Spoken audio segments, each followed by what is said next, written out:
Hello everyone, my name is Brittany Stoltzfus. I am a registered dietitian and I have teamed up with Lancaster Cancer Center to bring you these videos called Dishes to Nourish. Today we're going to be talking about what to do when your taste changes or your smell changes, or maybe you even have a metallic taste. It just makes food really hard to enjoy and it's hard to know how to navigate that. So today we're actually going to make fresh herb tilapia as an option that you can try if you are having kind of that off smell or taste.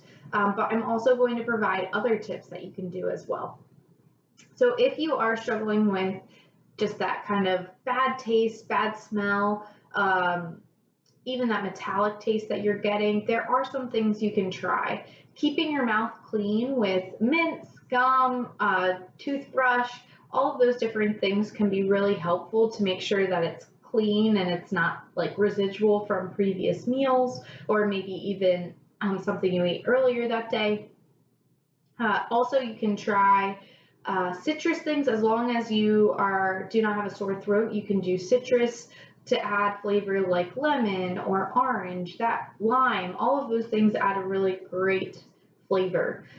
Trying new spices actually can be really helpful, again, as long as you can tolerate it and you like maybe spicier things or different tasting things. Adding new spices or flavor profiles can be really helpful.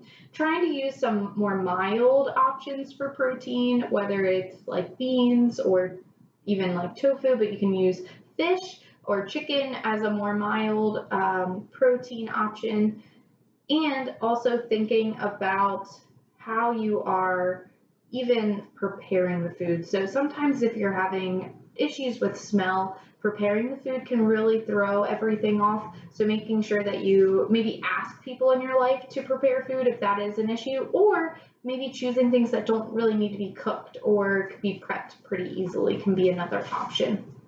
So what we're going to do today is use fresh herbs as a way to kind of enhance our flavor profile. And this is a tilapia mozzarella fresh herb crusted goodness. And what we're going to do is we preheated the oven to 375. I have a baking dish that I just put some olive oil on the bottom. I have 2 tilapia fillets in here, but you can also do as many as you want depending on your family size or how many people you're feeding, or if you're just doing this ahead of time to prep.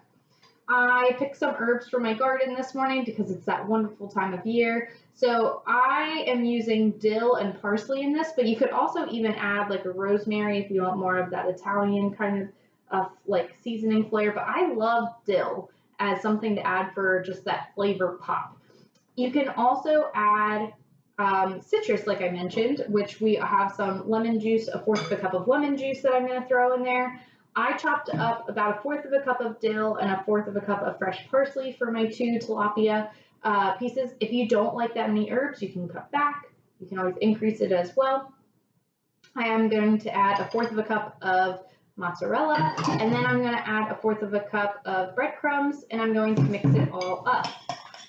Now, I did say I put olive oil on the bottom of my pan, and then I sprayed the top because we want this to stick. So we're going to have that all together. You can add an egg wash in there too if you want it to really, really stick. But we're going to kind of use our spoon to keep this on now. I'm going to just do a spoonful at a time so I can even them out. But you want to spread it all around across the tilapia.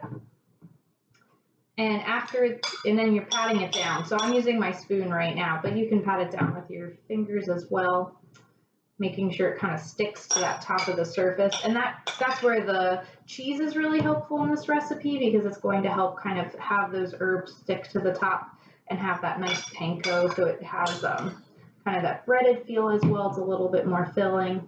So after you kind of have them nice and covered, we're going to stick that in the oven for about 10 minutes to 12 minutes until it reaches the temperature of 145. Fish is in the oven for about 10 minutes. You want to check to make sure it's around like 140, almost to that 145 temperature. And then you want to stick it on broil for about 2 minutes. And it just gets it nice and crispy and then ready to enjoy. If you have any further questions, please feel free to reach out to the Lancaster Cancer Center, and I hope you enjoy this recipe.